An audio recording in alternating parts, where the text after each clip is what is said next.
సమూయేలు మొదటి గ్రంథము 10వ అధ్యాయము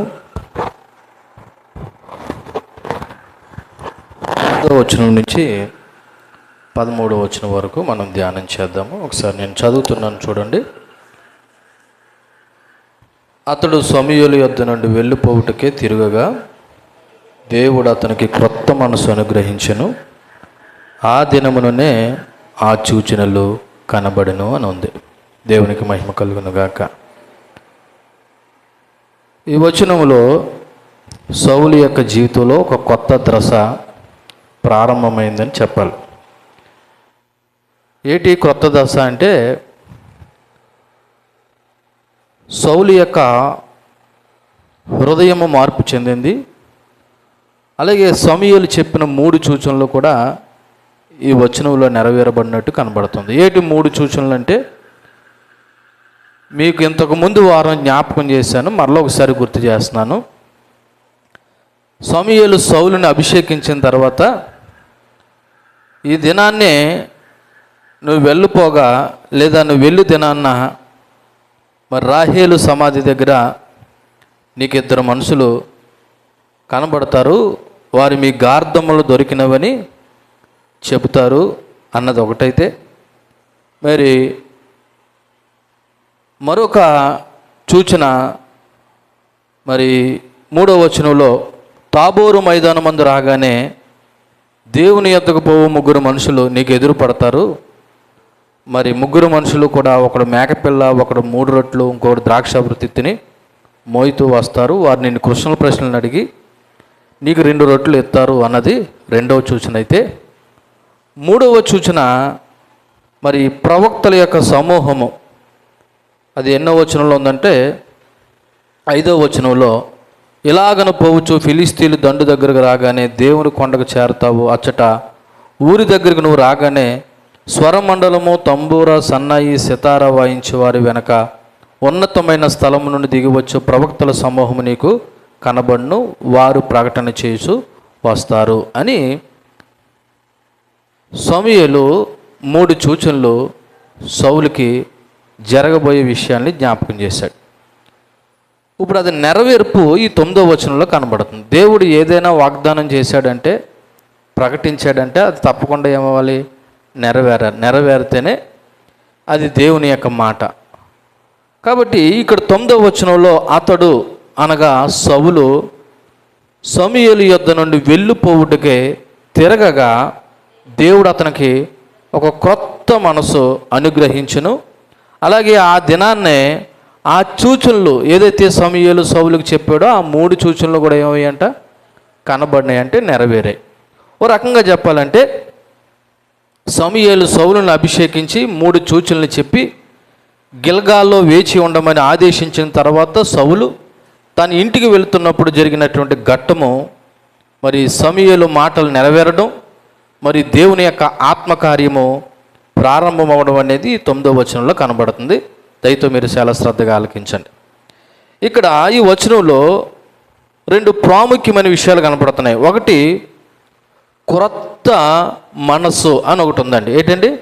క్రొత్త మనస్సు. రెండోది, ఆ దినమునే ఆ సూచనలు కనబడును. మొదటగా క్రొత్త మనసు అంటే ఏంటన్నది ఒకసారి జ్ఞాపకం చేసుకుందాం. ఇక్కడ క్రొత్త మనసు అంటే హృదయం మారడం ఒకటే కాదు, కానీ ఆలోచన విధానం, కోరికలు, స్వభావము, నాయకత్వ గుణాలు, ధైర్యము అన్నీ కూడా సౌలులో మారిపోయాయి అంట.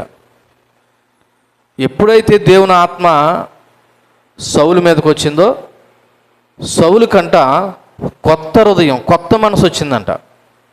అంటే తన కోరికలు కానీ, ఆలోచన విధానం కానీ, ఆయన స్వభావం కానీ, నాయకుడికి ఉండవలసిన లక్షణాలు కానీ, ధైర్యం కానీ, ఇవన్నీ కూడా ఎవరిలోకి వచ్చేసాయి? సౌలులోకి వచ్చేసాయి. అంతేకాదు 3 సూచనలు కూడా ఆ దినమునే నెరవేరబడ్డాయని కనబడుతూ ఉన్నది. దీని ద్వారా సమూయేలు దేవుని యొక్క ప్రవక్త అని మరొకసారి రుజువు చేయబడ్డది. అయితే ఈ వచనంలో నుండి మనం నేర్చుకోవాల్సిన విషయాలు ఏంటంటే, దేవుని పిలుపు, మార్పు. దేవుని పిలుపు, మార్పు. దేవుడు ఎవరినైనా తన పనికి పిలిస్తే ముందుగా వ్యక్తిలో మార్పును కలగజేస్తాడు. దేవుడు ఎవరైనా తన పనికి పిలిస్తే ముందు ఆ వ్యక్తులు ఏం కలుగజేస్తాడు? మార్పు. ఏ మార్పు? తన పని జరగటానికి లేదా జరిగించడానికి కావలసిన మనసు ఆ వ్యక్తిలోకి దేవుడు కలుగజేస్తాడు. అది మొదటిది. రెండోది, దేవుని వాక్యం నమ్మదగినది. ఏంటి దేవుని వాక్యం నమ్మదగినది అంటే, సమూయేలు సౌలుతో చెప్పాడు, నీవు ఇంటికి వెళ్ళే లోపు 3 సూచనలు కనబడతాయి లేదా 3 సూచనలు ఎదురవుతాయి అని ఏమైతే చెప్పాడో ఆ సూచనలు 9వ వచనంలో ఏం చేద్దాయి? నెరవేరబడ్డాయి అని ఉంది. అంటే ఇప్పుడు దేవుని వాక్యం ఏంటనమాట? నమ్మదగినది. దేవుని యొక్క వాక్యం నమ్మదగినది. ఎందుకు సమూయేలు ఈ 3 సూచనలు జ్ఞాపకం చేశాడంటే, సౌలులో ధైర్యాన్ని కలుగు చేయడానికి, దేవుడు నిన్ను ఎంపిక చేసుకున్నాడని ఒక దృఢమైన నిశ్చయం సౌలు జీవితంలో లేదా సౌలు మనసులో కలగడానికి ఈ 3 సూచనలు కనబడతాయి. అంతేకాదు, దేవుడు మనల్ని పిలిచి హృదయాన్ని మార్చి అవసరమైన శక్తిని కూడా ఇస్తాడు. దేవుడు ఏం చేస్తాడు? మనల్ని మొదటగా పిలుస్తాడు, అంతేకాదు హృదయాన్ని మారుస్తాడు, దేవుడు పనిచేయడానికి కావాల్సిన శక్తిని కూడా ఇస్తాడు.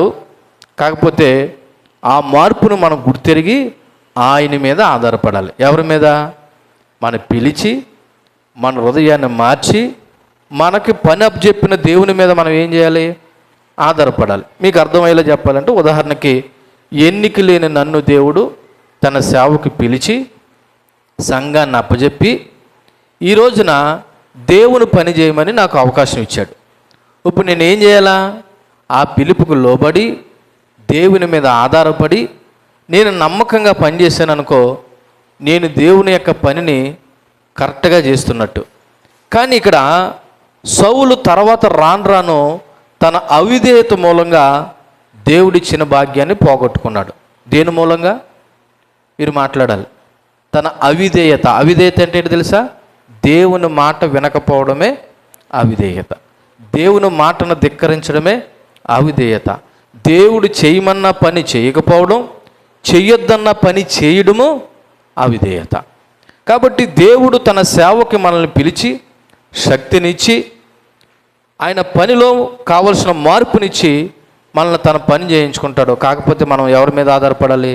దేవుని మీద ఆధారపడాలి. ఇక్కడ ఒక ప్రాముఖ్యమైన విషయాన్ని జ్ఞాపకం చేస్తున్నాను, మీరు అందరూ శ్రద్ధగా ఆలకించండి. అది ఏంటంటే, దేవుడు మనకిచ్చే కృపను, మరలా గుర్తు చేస్తున్నాను, దేవుడు మనకిచ్చే కృపను భయభక్తులతో కాపాడుకోవాలని ఈ వచనం చెప్తుంది. దేవుడు మనకిచ్చే కృపను ఎలా కాపాడుకోవాలంట? దేవుని యందల భయభక్తులతో మనం ఏం చేసుకోవాలా? కాపాడుకోవాలి. లేకపోతే ఏం జరిగిందా అన్నది సౌలు జీవితంలో ముందు మనం ధ్యానం చేస్తాము, అప్పుడు మీకు అర్థమవుతుంది. ముందుగానే మరలా చెప్తున్నాను, నిజానికి సౌలు సమూయేలు యొద్దకు ఎందుకు వచ్చాడు చెప్పండి? రాజుగా అభిషేకింపబడ్డానికి వచ్చాడా? తప్పిపోయిన గాడిదలను వెతుక్కోవడానికి వచ్చాడా? తప్పిపోయిన గాడిదలను వెతుక్కోవడానికి వచ్చాడు. కానీ దేవుడు ఎంత కృప చూపించాడంటే సౌలుకి, ఇశ్రాయేలు ప్రజలను పరిపాలించడానికి ఒక మంచి నాయకుడిగా లేదా రాజుగా దేవుడు సౌలుని అభిషేకించాడు లేదా అవకాశం ఇచ్చాడు. కానీ సౌలు ముందు ఏం చేశాడు అన్నది మనకు అర్థమవుతుంది. అప్పుడు మీకు గుర్తు చేస్తాను సౌలు ఎందుకు ఈ భాగ్యాన్ని పోగొట్టుకున్నాడు అన్న విషయం. చూడండి, 10వ వచనం చూద్దాం. 10వ వచనం, 10వ అధ్యాయం 10వ వచనం చూసినట్లయితే, వారు ఆ కొండ దగ్గరకు వచ్చినప్పుడు ప్రవక్తల సమూహం అతనికి ఎదురుపడగా దేవుని ఆత్మ బలముగా అతని మీదకు వచ్చెను. అతడు వారి మధ్య నుండి ప్రకటన చేయుచుండెను. సో సమూయేలు చెప్పిన 3వ సూచన ఏంటి? 3వ సూచన ఎక్కడ చెప్పాడు? 5వ వచనంలో ఏమని చెప్పాడు చూడండి. ఇలాగను పోవచ్చు, ఫిలిస్తీన్లు దండు కాపరముండు దేవుని కొండకు చేరతావు. అచ్చట ఊరి దగ్గర నువ్వు రాగానే స్వరమండలము, తంబూర, సన్నాయి, సితార వాయించే వారి వెనక ఉన్నతమైన స్థలము నుండి దిగివచ్చు ప్రవక్తల సమూహము నీ కనబడును.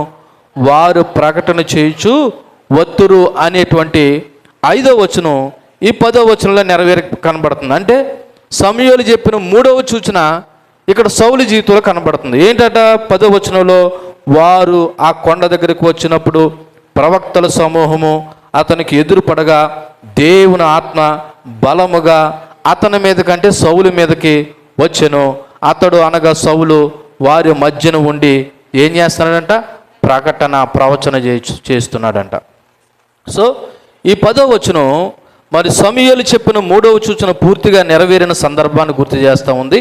అంతేకాదు సమూయేలుతో సౌలు మాట్లాడిన తర్వాత తన సొంత ఊరైనటువంటి గిబియా వైపు వెళుతుండగా ఈ సంఘటన జరిగింది. సౌలు యొక్క సొంత ఊరే ఊరు గిబియా. తన ఊరు వైపు వెళుతుండగా ఈ సంఘటన జరిగింది. ఈ 10వ వచనం అందులో మొదటిది దేవుని ఆత్మ బలముగా సౌలు మీదకి దిగి వచ్చిందంట. ఎవరి ఆత్మ? దేవుని ఆత్మ బలముగా సౌలు మీదకి దిగి వచ్చింది. ఒక రకంగా చెప్పాలంటే చూడండి 6వ వచనంలో, యెహోవా ఆత్మ నీ మీదకి బలముగా దిగి వచ్చెను, నీ వారితో కలిసి ప్రకటన చేయుచుండగా నీకేమొస్తుంది? క్రొత్త మనసు వస్తుందని 6వ వచనంలో చెప్పబడిన మాట ఈ 10వ వచనంలో నెరవేర్పు కనబడ్డది. ఈ 10వ వచనంలో దేవుని ఆత్మ బలముగా అతని మీదకు వచ్చెను, అతడు వారి మధ్య ఉండి ఏం చేస్తున్నాడంట? ప్రకటన చేయుచున్నాడు. అంటే 3వ సూచన నెరవేర్పు ఈ 10వ వచనంలో కనబడ్డది. అయితే దేవుని ఆత్మ తన మీద రాగా ఏం చేశాడంట? ఆయన ప్రవచనం చెప్పాడు. ఏం చెప్పాడు? ప్రకటన చేశాడు. ఏమి ప్రకటన చేశాడు అంటే, ఆ ప్రవక్తలు సమూహంతో కలిసి తాను కూడా ప్రకటన చేయొచ్చు, లేదా దేవుని వాక్యాన్ని ప్రకటన చేయొచ్చు వెళ్ళాడు. నిజానికి సౌలు ఇటువంటి ఆత్మీయ అనుభవం ఇంతకు ముందుకు లేదు ఆయనకి. అందరిలాగా ఒక సాధారణమైనటువంటి యువకుడు. ఆ మాటకు వస్తే తండ్రి చెప్పిన మాటకి గాడిదలు తప్పిపోయాని వెతుక్కోవడానికి వచ్చినటువంటి ఒక సాధారణ యువకుడు ఇప్పుడు ఎలా మారిపోయాడంటే ఒక ప్రవక్తలాగా మారిపోయాడు. ఎలా మారిపోయాడు? ప్రవక్తలాగా.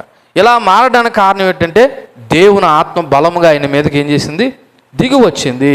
సో ఆ కారణం చేత ఈయన కూడా ప్రవక్తల సమూహంతో కలిసి ప్రకటన చేయడం మొదలుపెట్టాడంట. అది కూడా ఎక్కడ ప్రకటన చేశాడని తెలుసా? గిబియాలో. ఏంటండి? గిబియా ఎవరి ప్లేస్ అని చెప్పాను? సౌలు యొక్క సొంత ఊరు.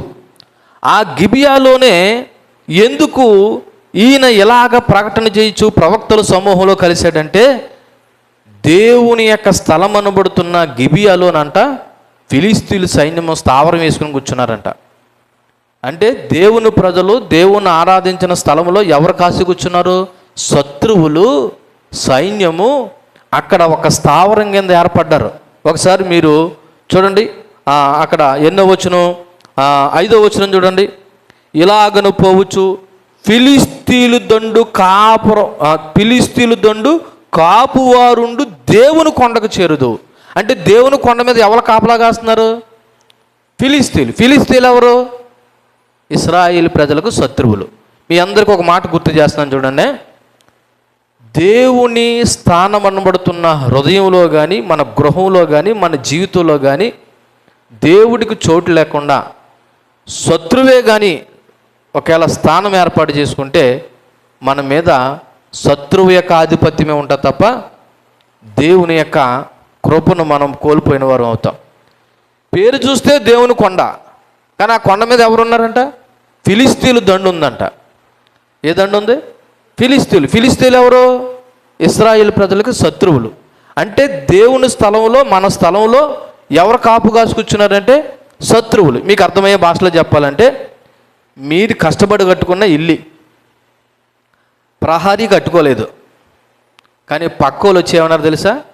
నీ స్థలాన్ని ఆక్రమించుకుని ఇక్కడ దాకా నాదే అన్నారు. అప్పుడు నీకు ఎలా ఉంటుంది? మాట్లాడండి, ఎలాగుంటుంది? కష్టపడి ఇల్లు కట్టుకున్నారు, అది మీదే నిజానికి, కానీ పక్కనున్న శత్రువు ఏమన్నాడంటే ఈ స్థలం అంతా నాది, అక్కడ దాకా నాది అన్నాడు. అప్పుడు మీకు ఎలా ఉంటుంది అంటున్నాను? చాలా బాధగా ఉంటుంది కదా. నా స్థలాన్ని నీదంటావేర్రా అని చెప్పేసి వాళ్ళ మీద గొడవడాలనిపిస్తుంది. ఒక్కసారి మీరు 5వ వచనం చూడండి.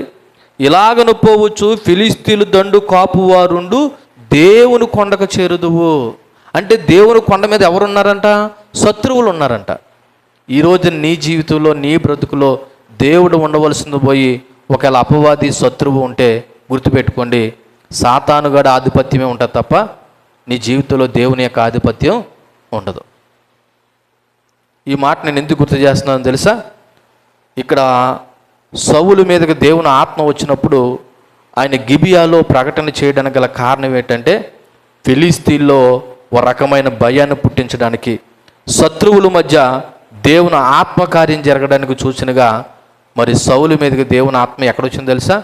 ఎక్కడైతే శత్రువులు స్థావరం వేసుకుని ఉన్నారో ఆ కొండ మీద ఉండగా సౌలు ఏం చేయడం మొదలెట్టాడంటే ప్రవచించడం, ప్రకటన చేయడం మొదలెట్టాడు. ఇక్కడ ప్రవచించడం అంటే కేవలం భవిష్యత్తు గురించి చెప్పడమే కాదు, దేవుని మహిమను ప్రకటించడం లేదా ఆత్మ ప్రభావంలో దేవుని సందేశాన్ని వ్యక్తపరచడం కూడా ప్రవచించడమే. ప్రవచనం అంటే జరగబోయేది మాత్రమే చెప్పడమే కాదు, దేవుణ్ణి మహిమను ప్రకటించడం కూడా ప్రకటించడమే, లేదా ఆత్మ ప్రభావంతో దేవుని సందేశాన్ని వ్యక్తపరచడం కూడా ప్రవచించడమే. కాబట్టి ఈ వచనంలో మనం నేర్చుకోవాల్సిన విషయాలు మొట్టమొదటిగా పరిశుద్ధాత్మ యొక్క శక్తి. ఏంటండి? పరిశుద్ధాత్మ యొక్క శక్తి మన జీవితంలో కానీ వస్తే మన పాత స్వభావం మారిపోయి మనకు లేని సామర్థ్యాన్ని దేవుడు తన ఆత్మ ద్వారా అనుగ్రహిస్తాడు. అందరూ ఒక్కసారి ఆలకించండి. సౌలు ఒక అసాధారణమైన వ్యక్తి, ఒక యవనస్తుడు, ఒక రైతు బిడ్డ. తన యొక్క గాడిదలు తప్పిపోయి అంటే వెతుక్కోవడానికి వెళ్ళిన వాడి మీదకి దేవుని ఆత్మ రాగా ఆయన ఎలా మారిపోయాడు తెలుసా? ప్రవక్తగా మారిపోయాడు. ఎలా మారిపోయాడు అంటే దేవుని ఆత్మ కానీ మన మీదకి వస్తే మన పాత స్వభావం మారిపోయి మనకు లేని సామర్థ్యాన్ని దేవుడు, ధైర్యాన్ని తన ఆత్మ మూలంగా మనందరికీ అనుగ్రహిస్తాడు అనే విషయాన్ని మనం ఏం చేయాలంటే నేర్చుకోవాలి. ఇది పరిశుద్ధాత్మ శక్తి యొక్క ప్రభావము. దేవునికి మహిమ కలుగునుగాక. అందుకే నూతన నిబంధన సంఘము పరిశుద్ధాత్మ శక్తి అనుభవంలోకి రావాలి. పరిశుద్ధాత్మ శక్తి అనుభవంలోకి రావడం అంటే మీరు తెలిసినట్టుగా చూసినట్టుగా సంఘాల్లో నిలబడి గంతులేసి ఆత్మ వచ్చిందని భ్రమపడడం కాదు. పరిశుద్ధాత్మ శక్తి అనుభవం అనగా దేవుని ఆత్మ నడిపింపులో దేవుని బిడ్డలో బ్రతకడం. సౌలు సాధారణమైన వ్యక్తి అయినా తన మీద దేవుని ఆత్మ రాగానే ఆత్మచేత నింపబడి ధైర్యంతో దేవుని యొక్క మాటను ప్రకటన చేశాడు. అంటే పరిశుద్ధాత్మను మనలో వస్తే ఏం జరుగుతుందో చెప్పనా? మీ అందరూ గుర్తుపెట్టుకోండి, మనలో ఉన్న పాత స్వభావం పోయి కొత్త స్వభావం వస్తుంది. ఒకసారి మీరు 6వ వచనం చూడండి. 6వ వచనం, యెహోవా ఆత్మ నీ మీదకి బలంగా దిగివచ్చును, నీ వారితో కలిసి ప్రకటన చేయుచుండగా నీకే మనసు వస్తుంది? అంటే పరిశుద్ధాత్మ నీలో ఉంటే నీకేమొస్తుంది అనమాట? క్రొత్త మనసు వస్తుంది. పరిశుద్ధాత్మ నీలో ఉంటే మారు మనసు వస్తుంది. ఈ రోజున పరిశుద్ధాత్మ లేకపోవడం వల్లే చాలామంది, అంటే పరిశుద్ధాత్మ కార్యము నీ హృదయాల్లో జరగకపోవడం వల్లే చాలామంది మారు మనసు పొందలేకుండా ఉన్నారు. కాబట్టి పరిశుద్ధాత్మ శక్తిని మనము పొందుకునేలాగున దేవుని కృపను వేడుదాం. 11వ వచనం చూడండి, 10వ అధ్యాయం 11వ వచనం. పూర్వము అతను ఎరిగిన వారందరూ అతను ప్రవక్తలతో కూడా నుండి ప్రకటించుడు చూసి కీషు కుమారునికి సంభవించినది ఏమిటి? సౌలును ప్రవక్తంలో ఉన్నాడని ఒకరితో ఒకడు చెప్పుకొనగా. ఈ 11వ వచనంలో ఏం కనబడతా ఉందంటే, సౌలు ప్రవక్తల సమూహంతో కలిసి ప్రకటించడం చూసి స్థానికులు, చుట్టుపక్కల ఉన్నవారు, తనని ఎరిగిన వారు అందరూ కూడా ఆశ్చర్యపోయారంట. ఎవరిని చూసి? సౌలుని చూసి. ఎందుకు ఆశ్చర్యపోయారు తెలుసా? ఆయన ప్రవక్తల సమూహంలో కలిసి ఏం చేస్తాడంట? దేవుని యొక్క ఆత్మ ప్రకటన చేయుచున్నాడు. దేవునికి మహిమ కలుగునుగాక. మరలా జ్ఞాపకం చేస్తున్నాను, ఒక సాధారణమైనటువంటి యువకుడు, గాడిదలు తప్పిపోయాని వెతుక్కోనకు వెళ్ళినటువంటి ఒక సౌలు ఇప్పుడు ప్రవక్తల సమూహంతో కలిసి ఏం చేస్తున్నాడంట? ప్రవచిస్తున్నాడంట. అది స్థానికులు చూసి, పూర్వం అతను ఎరిగిన వారందరూ చూసి, ఇతరు ప్రవక్తల్లో కూడా ఉండి ప్రకటించడం చూసి కీషు కుమారునికి, అనగా సౌలు తండ్రి, కీషు అంటే సౌలు తండ్రి, ఏమి సంభవించింది? సౌలును ప్రవక్తల్లో ఉన్నాడని ఒకడితో ఒకడు చెప్పుకొనగా. అంటే సౌలు జీవితంలో జరిగిన ఈ ఆకస్మిక మార్పు గురించి ఇక్కడ మాట్లాడుకుంటున్నారు. ఏంటంటే ప్రజల స్పందన. అందులో మొదటిది, సౌలుకి ఏం జరిగింది? ఏంటి ఇలా మాట్లాడుతున్నాడేంటి? ఈయన ప్రవక్తలతో కలిసి ప్రవశిస్తున్నాడేంటి? ఈయన మనతో పాటు మనటి దాకా తిరిగినవాడే, మనలో ఉన్నవాడే, ఇప్పుడు ప్రవక్తల సమూహంతో కలిసేటేటి? మీకు అర్థమయ్యే భాషలో చెప్పాలంటే, ఇప్పుడు విశ్వాసగా ఉన్న మీరు లేచి వాక్యం చెప్తూ ఉంటే చూసిన వాళ్ళందరికీ ఎలాగుంటుంది? ఇదేంటి, మొన్నటిదాకా ఈ మనిషి మనతో పాటు కూర్చుంది, ఇప్పుడు లేచి పరిశుద్ధాత్మ చేత వాక్యం చెప్పేస్తుంది, అసలు ఈ మనిషికి ఏమి సంభవించింది, అసలు ఏం జరిగింది అని ఒక రకమైనటువంటి ఆశ్చర్యం కలుగుతుంది. నిన్ను ఎరిగిన వారికి. అలాగే సౌలు ప్రవక్తల్లో ఉన్నాడా అంటే సౌలు కూడా ప్రవక్త అన్నట్టుగా మరి అక్కడున్న ప్రజలు ఆలోచించారంట. ఒకసారి మళ్ళా చదువుతున్నాను చూడండి, 11వ వచనం. పూర్వము సౌలుని ఎరిగిన వారందరూ అతడు ప్రవక్తల్లో కూడా ఉండుట ప్రకటించుడు చూచి కీషు కుమారునికి సంభవించింది ఏమిటి, సౌలును ప్రవక్తల్లో ఉన్నాడా అని ఒకరితో ఒకడు ఏం చేసుకున్నారంట, చెప్పుకున్నారు. అంటే అర్థం ఏంటో తెలుసా, అసలు సౌలుకి ఈ అనుభవం ఎలాగొచ్చింది, ప్రవక్తలతో కలిసి ప్రవచించేటువంటి ఆత్మాభిషేకం ఎలాగొచ్చింది, కొంపదీసు సౌలు కూడా ప్రవక్తగా ఎప్పుడు మారిపోయాడు అని సౌలు గురించి ఎరిగిన వారందరూ కూడా ఆ విధంగా మాట్లాడుకున్నారంట. ఈ వచనంలో మనం నేర్చుకోవాల్సిన విషయం తెలుసా, దేవుని ఆత్మ యొక్క శక్తి ప్రభావం కనబడుతుంది. దేవుడు కానీ ఒక వ్యక్తిని పూర్తిగా మార్చాడంటే, దేవుడు కానీ ఒక వ్యక్తిని పూర్తిగా మార్చాడంటే అతని జీవితమే మారిపోతుందండి. మీకు ఒక ఉదాహరణగా, పచ్చి తాగుబ్రోతుడు దేవుని చేత పట్టబడి ఆకర్షింపబడి మార్పు చెందితే ఆ పచ్చి తాగుబోతాడు త్రాగకుండా ఎవరిని ఏమనకుండా మౌనంగా ఉంటూ క్రమం తప్పకుండా దేవుని మందిరానికి వెళ్ళిపోతున్నాడు అనుకో, ప్రజలందరికీ ఏం కలుగుతుంది, వీడిలో వచ్చిన ఈ మార్పు ఏంటని చుట్టుపక్కల వాళ్ళందరికీ ఏం కలుగుతుంది, ఆశ్చర్యం కలుగుతుంది, కొంతమందికి సందేహం కలుగుతుంది, మరి కొంతమంది హేళన చేస్తారు, ఈడేర్రా ఎంత బుద్ధిమంతుడు అయిపోయాడు అన్నట్టుగా. ఇప్పుడు సౌలుని చూసిన వారు, సౌలుని ఎరిగిన వారు కూడా అలాగే మాట్లాడుకుంటున్నారు. కానీ దేవుని పిల్లలకు మనం తెలుసుకోవాల్సిన విషయం ఏంటో తెలుసా, దేవుని యొక్క ఆత్మ మనలోగానే వస్తే మనలో కొత్త మనసు వస్తుంది. దేవునికి మహిమ కలుగును గాక. దేవుని యొక్క ఆత్మశక్తి యొక్క ప్రభావము ఎటువంటి వ్యక్తినైనా పూర్తిగా మార్చేస్తుంది. అది మొదటిది. రెండోది, దేవుడు ఒక వ్యక్తిని పూర్తిగా మార్చినప్పుడు చుట్టుపక్కల వాళ్ళు ఆశ్చర్యపోతారంట. ఇతనికి ఎలా సాధ్యమైందని అడుగుతారంట. నేటికి కూడా సమాజంలో ఇటువంటి ఆశ్చర్యాన్ని కలుగజేసే సందర్భాలు ఉన్నాయి. త్రాగుబోతులు, తిరుగుబోతులు, వేపుచారులు, జారులు, దొంగలు, ఇటువంటి వారందరూ మారిపోతుంటే నేటి సమాజానికి కూడా ఎలాగుందంటే ఆశ్చర్యంగా ఉన్నది. ఆ ఆశ్చర్యానికి కారణం ఏంటో తెలుసా, దేవుని యొక్క ఆత్మశక్తి. దేవునికి మహిమ కలుగును గాక. ఎందుకంటే ఒక మనిషిని మార్చేది దేవుని వాక్యమే, దేవుని యొక్క ఆత్మశక్తి మాత్రమే. ఒక మనిషిని ఎన్నడూ మార్చలేడు. అలా మార్చేలాగుంటే మన ఇంట్లో వాళ్ళు మనమే మార్చుకుందాం.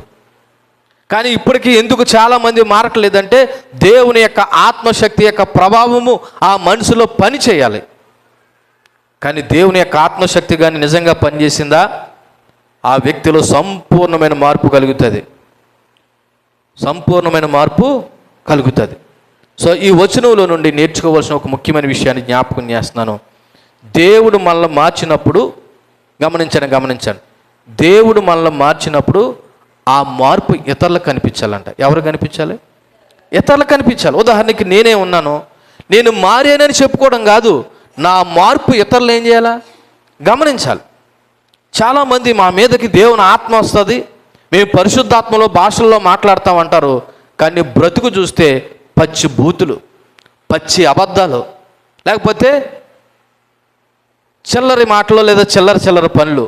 ఇటువంటి వారి మీదకి లేదా ఇటువంటి వారిలో ఉన్నవాడు దేవుని ఆత్మ అంటారా? లేదు. దేవుని ఆత్మ నీలో ఉంటే, నీలో కలిగింది మార్పు అయితే ఆ మార్పు సమాజానికి ఏం చేయాలి, కనిపించాలి. కనిపించట్లేదంటే గుర్తుపెట్టుకో, నువ్వు మారలేదు. నిజంగా దేవుని ఆత్మ నీలో వస్తే పాత స్వభావం పోయి కొత్త జీవితము ఇతరులను ఆశ్చర్యపరుస్తుంది. అలాగనే నటించమని చెప్పట్లేదు, కానీ నిజంగా దేవుని చేత మార్పు చెందిన వారు దేవుని కొరకు జీవిస్తారండి. దేవుని నామానికి మహిమ కలుగును గాక. మరలా గుర్తు చేస్తున్నాను, నిజంగా దేవుని చేత పట్టబడిన వారు కానీ, అభిషేకింపబడిన వారు కానీ, ఆత్మ అభిషేకం నొందిన వారు కానీ వాళ్ళు నిజంగా దేవుని కొరకే జీవిస్తారు. వాళ్ళలో నటింపు ఉండదు, యథార్థంగా బ్రతుకుతారు. ఆ మార్పు ఇతరులు గమనిస్తారు. ఇది మొదటిదైతే, ఈ మార్పు నిలకడగా ఉండాలంటే మనలో నిత్యము విధేయత ఉండాలి. దేవునికి మహిమ కలుగును గాక. దేవుడు నిజంగా నిన్ను మారిస్తే ఆ మార్పు ఇతరులకు కనబడాలంటే నువ్వు దేవుని మీద ఆధారపడి దేవునికి ఏం చూపించాలా, విధేయత చూపించాలి. రెండోది గుర్తుపెట్టుకోండి, లోకం కూడా మనల్ని గమనిస్తుందంట. లోకం కూడా మనల్ని ఏం చేస్తుందంట, ఎస్పెషల్లీ క్రైస్తవుల్ని సమాజం గుర్తడుగుతుంది, మార్పు గమనిస్తుంది. వీళ్ళు క్రీస్తు బిడ్డలు అంటారు, దేవుని బిడ్డలు అంటారు, బయట వాళ్ళని పాపులు అంటారు, మేము పరిశుద్ధులు అంటారు. నిజంగా వీళ్ళు బ్రతుకు అలాగుందా లేదని సమాజము, ముఖ్యంగా లోకము క్రైస్తవుల యొక్క మార్పును గమనిస్తుంది. గుర్తుపెట్టుకోండి, నేను క్రైస్తవుని చెప్పుకుంటే కాదు, ఆ మార్పు లోకం గమనిస్తుంది. నిజంగా నువ్వు మార్పు చెందితే నీ మార్పు అనేకులకు మాదిరిగా ఉండాలి. దేవునికి మహిమ కలుగును గాక. ఈ సమయంలో ఇద్దరు వ్యక్తులు మీకు జ్ఞాపకం చేస్తాను. ఆ మొట్టమొదటి వ్యక్తి ఎవరంటే, మనం ఎవరి గురించి అయితే ధ్యానం చేస్తున్నామో ఆ సౌలే. సౌలు ఒక అసాధారణమైన వ్యక్తి. తప్పిపోయిన గాడిదలు వెతుక్కోవడానికి వెళ్ళిన వ్యక్తి మీదకి దేవుని కృప, ఆత్మ అభిషేకం చేత ఆయన రాజుగా అభిషేకింపబడి దేవుని ఆత్మ తన మీదకి వస్తే అతను భాషలో మాట్లాడుతూ లేదా ప్రకటన చేయుతూ ప్రవక్తల సమూహంతో కలిసిన వాడు. అవిధేయత మూలంగా సౌలు గురించి దేవుడు ఏమన్నాడో తెలుసా? ఒకసారి మీరు అదే సమూయేలు గ్రంథము, మీకు అర్థం కావాలని ఈ మాట చెప్తున్నాను చూడండి. అదే సమూయేలు గ్రంథము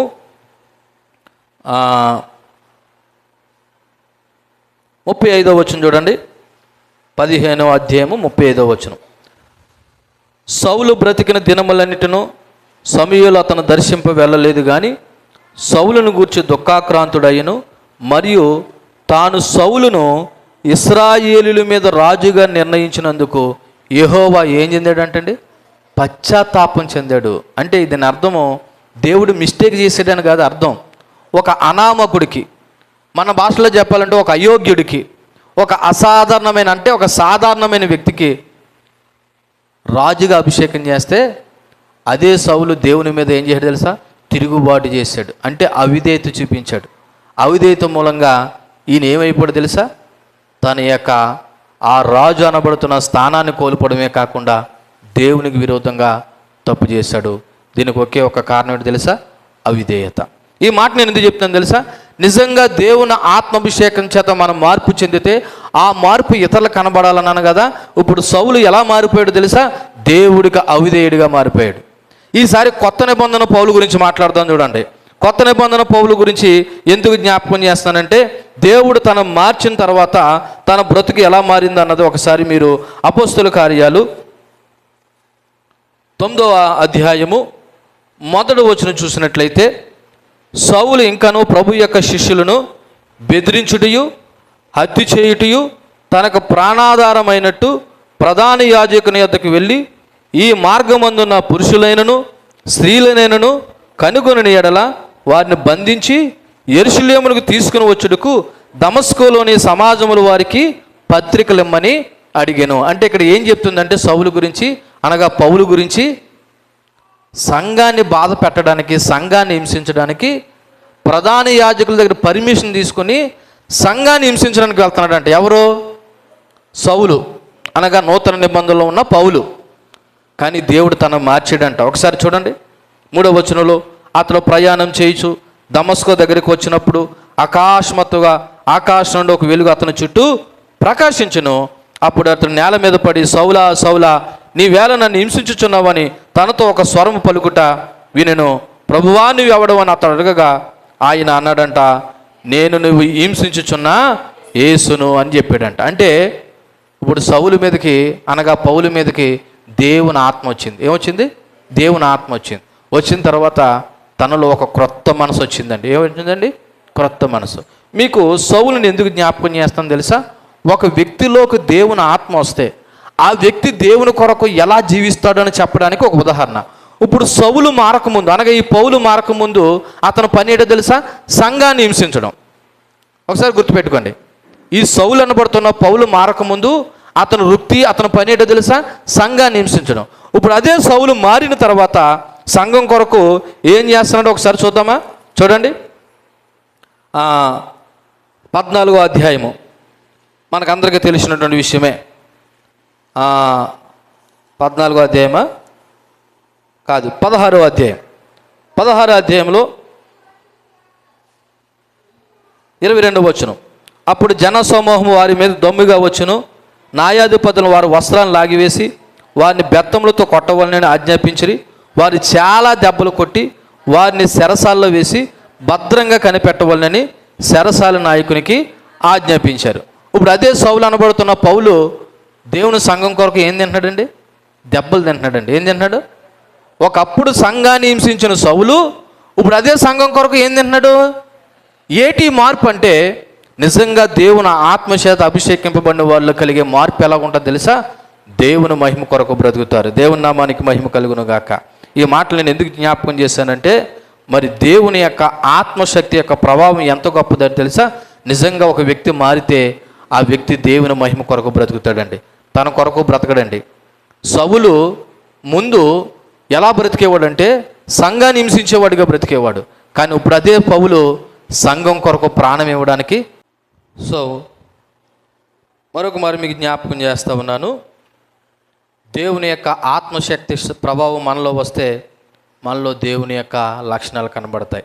చూడండి, 12వ వచనం జ్ఞాపకం చేస్తున్నాను.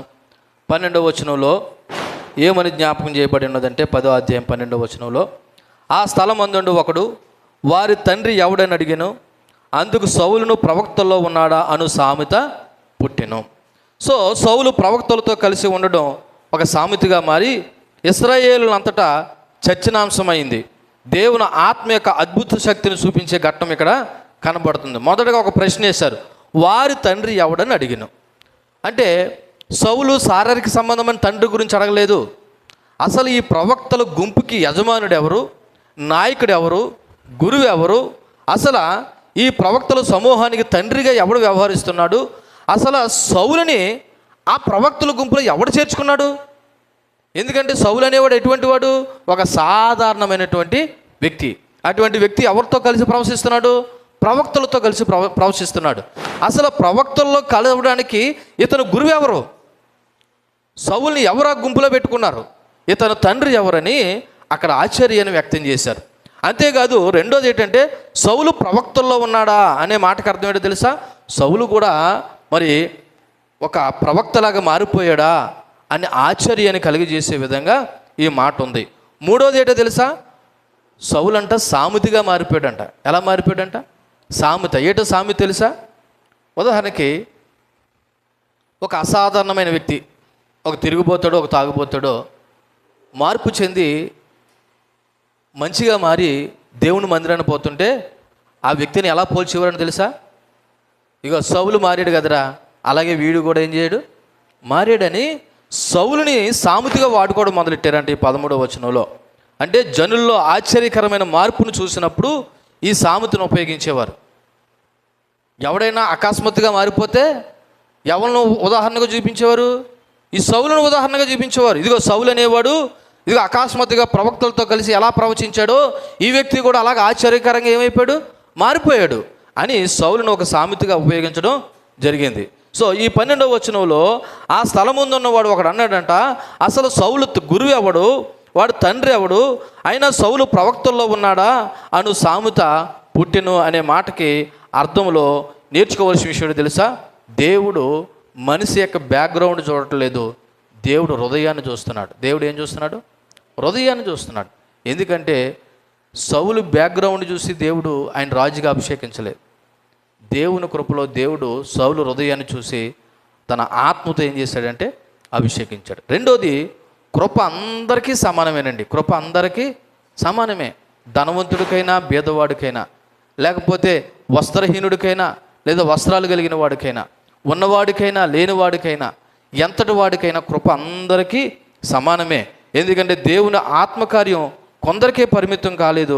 దేవుని చేత పిలువబడినవా ఏ సామాన్యుడైనా సరే దేవుడు వాడుకుంటాడు. దానికి ఎగ్జాంపుల్ సౌలే. సౌలుని దేవుడు ఏం చేసుకున్నాడు?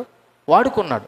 ఒక సాధారణమైన వ్యక్తిని రాజుగా అభిషేకించాడు. అంటే కృప అందరికీ సమానమే. రెండోది, ఇక్కడ ఒక విషయం మీ జ్ఞాపకం చేయాలి. ప్రజల యొక్క దృక్కోణం. ప్రజల దృక్కోణం ఏంటో తెలుసా? దేవుడు ఒక వ్యక్తిని మార్చినప్పుడు చుట్టుపక్కల ఉన్న వాళ్ళందరూ మొదట ఆశ్చర్యపడతారండి, లేదా సందేహపడతారండి. కొంతమంది అయితే అనుమానం కూడా వ్యక్తం చేస్తారండి, వీడు నిజంగా మారాడా లేదా అని. కానీ ఒక విషయం జ్ఞాపకం చేస్తున్నాను, ఒక వ్యక్తి నిజంగా మారితే చుట్టుపక్కల వారికి ఆశ్చర్యమే. చుట్టుపక్కల వారికి ఆశ్చర్యమే. ఎందుకో తెలుసా? ఈ హృదయ మార్పు అనేది దేవుడు కలుగు చేశాడు తప్ప తనంతట తాను కలగలేదు. కాబట్టి నాకు ఏమి జరిగిందని ప్రజలు అడిగే విధంగా మన జీవితం ఇతరులను ప్రతిబింబింపు చేయాలి. నాకు ఏం జరిగింది అని బయటోళ్ళు అడగాలి. ఉదాహరణకి ఒక తిండిపోతాడు తిరిగిపోతాడు ఉన్నాడు. ఆడినొచ్చి బయట వాళ్ళు అడగాల ఏమని, ఒరే ఒకప్పుడు నువ్వు తిరిగిపోతాడు కదరా, తిండిపోతాడు కదరా, నీలో ఈ మార్పు ఎలా సాధ్యమైందని అడిగే విధంగా మన జీవితం ఉండాలి. ఈ రోజున మన జీవితాన్ని మరొకరు ప్రభావితం చేయలేకపోవడానికి కారణం తెలుసా? మన మార్పు బయట వారికి కనబట్టలేదు. మన మార్పు బయట వారికి కనబట్టలేదు. ఏ మార్పు? ప్రభువులోకి వచ్చిన తర్వాత మన జీవితం మారిందనే మార్పు కనబట్టలేదు. అందుకే ఎవరో కూడా మనల్ని వచ్చి, అమ్మా నువ్వు ప్రభువుని నమ్ముకున్న తర్వాత నీ జీవితంలో కలిగిన మార్పుకి కారణం ఏంటని ఎవరైనా మనల్ని అడిగారా? అడగట్లేదంటే అర్థం ఏంటి? మన జీవితము లేదా మన మార్పు బయట వాళ్ళకు గ్రహించలేని విధంగా ఉండిపోతూ ఉందన్నమాట. చివరిగా 13వ వచనం చదివి ముగిందాం చూడండి. అంతటా అతడు ప్రకటించుట చాలించి ఉన్నత స్థలమునకు వచ్చెను. సౌలు జీవితంలో జరిగిన ఆత్మకార్యం యొక్క ముగింపు కనబడుతూ ఉంది. ఏంటి? ప్రకటించడం ముగించిన తర్వాత సౌలు దేవుని ఆత్మ ప్రేరణతో ప్రవక్తలతో కలిసి, మరి ఎంతసేపు ప్రకటించాడు అన్నది స్పష్టంగా చెప్పలేదు, కానీ ఆ అనుభవం మాత్రం పూర్తయిన తర్వాత అతను ముందుకు వెళ్ళాడంట. ఎక్కడికి ముందుకు వెళ్ళాడు? తను ఎక్కడికైతే వెళ్ళాలో ఇంటికి వెళ్ళిపోయాడు. వెళ్ళిపోతే అక్కడ రాయబడిన మాట దేవుని కొండకు వచ్చాడని రాయబడి ఉన్నది. ఏంటండి? అతడు ప్రకటించి చాలించి ఉన్నత స్థలమునకు వచ్చాను. ఉన్నత స్థలం అంటే దేవుని కొండ అన్నమాట. అంటే ఆరాధన జరిగే స్థలము. ఓ రకంగా చెప్పాలంటే బలులు అర్పించే స్థలము. ఓ రకంగా చెప్పాలంటే సౌలు సొంతూరుకు వచ్చాడు. గిబియా సౌలు సొంతూరుకి వచ్చాడు. సో ఈ వచ్చిన మనకి ఏం చెప్తుందంటే ఆత్మీయ అనుభవం తర్వాత జీవితం కొనసాగింపు. ఇంతవరకు ప్రవక్తల్లో కలిసి ఏం చేశాడు? ప్రవచించాడు. ఇప్పుడు ఒక సాధారణ వ్యక్తిలాగా ఎక్కడికి వెళ్ళిపోతున్నాడు? తన ఇంటికి వెళ్ళిపోతున్నాడు. అంటే సౌలు ప్రవచించిన తర్వాత తన ప్రయాణాన్ని కొనసాగిస్తున్నాడు. ఏంటి తన ప్రయాణం అంటే? ఆత్మీయ అనుభవాలు మన జీవితాన్ని బలపరచాలి, కానీ అక్కడే ఆగిపోకూడదు. ఆత్మీయ అనుభవం ఉదాహరణకి మీకు అర్థమయ్యేలా చెప్తున్నాను. ఇలా చూడండి, దేవుడు మీకు ప్రవచించు వరం ఇచ్చాడు. ఏమి ఇచ్చాడు?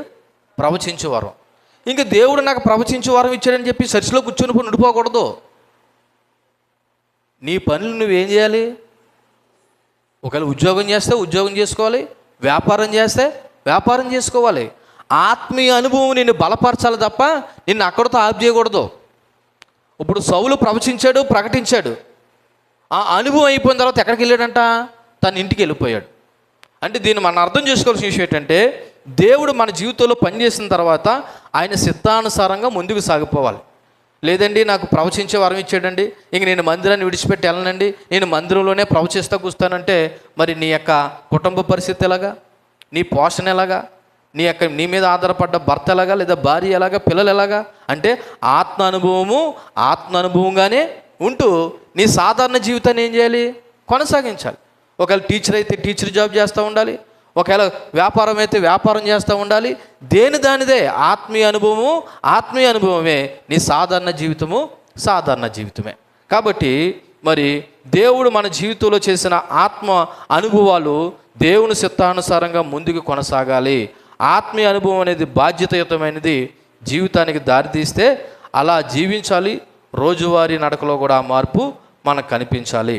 సో ఈ 10వ అధ్యాయము 9వ వచనం నుంచి 13వ వచనంలో నేర్చుకోవాల్సిన విషయాలు ఏంటన్నది ఒక మాట చెప్పి నేను ముగిస్తాను. ఏమీ లేదండి, ఒక సాధారణమైన వ్యక్తిని దేవుడు రాజుగా ఎన్నుకున్నాడండి. ఎన్నుకోవడమే కాదు, ఆయన మీదకు దేవుని ఆత్మ వచ్చిందండి. దేవుని ఆత్మ ఆయన మీదకి వచ్చినప్పుడు ఆయనలో క్రొత్త మనసు వచ్చిందండి. ఏ మనసు వచ్చింది? క్రొత్త మనసు వచ్చిందండి. ఆ క్రొత్త మనసు కలిగిందనే విషయము తన చుట్టుపక్కల అందరూ గ్రహించారంట. ఇదేంటి కీషు కుమారుడు ఏమైంది? వీడు మనతో పాటు ఉండేవాడు కదా, ఇతరుల్లో మార్పుకు కారణం ఏంటని చుట్టుపక్కల వాళ్ళందరూ కూడా ఏమైపోయారంట? ఆశ్చర్యపోయారంట. నేను ఏం చెప్పదలిసానంటే నిజంగా నీలో మార్పు కలిగితే, మారు మనసు పొందిన అనుభవం నీలో ఉంటే నిన్ను గూర్చి ఇతరులు కూడా అలా అడగాలి. లేదా నీ మార్పుని ఇతరులు ఏం చేయాలి? గమనించాలి. లేదా నువ్వు మార్పు చెందావనే విషయం ఇతరులు గమనించి నిన్ను అడిగే విధంగా మన జీవితము, మన మార్పు సమాజానికి కనుపరచాలి. కానీ ఈ రోజున క్రైస్తవులు అనబడుతున్న వారు మారేమని అంటున్నారు, కానీ ఆ మార్పును సమాజానికి చూపించట్లేదు, ఇంట్లో వారికి చూపించట్లేదు, సంఘానికి చూపించట్లేదు, చివరికి సేవకునికి కనబడట్లేదు. ఇంక దేవుడికి ఎలాగో తెలుసు హృదయ రహస్యాలు ఎరిగిన వాడు నువ్వు మారేవా లేదా అన్నది. కాబట్టి ఒక మాట చెప్తున్నాను చూడండి, దేవుని ఆత్మ అభిషేకం కానీ నీలో వస్తే నీలో కంపల్సరీ ఏం కలుగుతుంది తెలుసా? మారు మనసు కలుగుతుంది.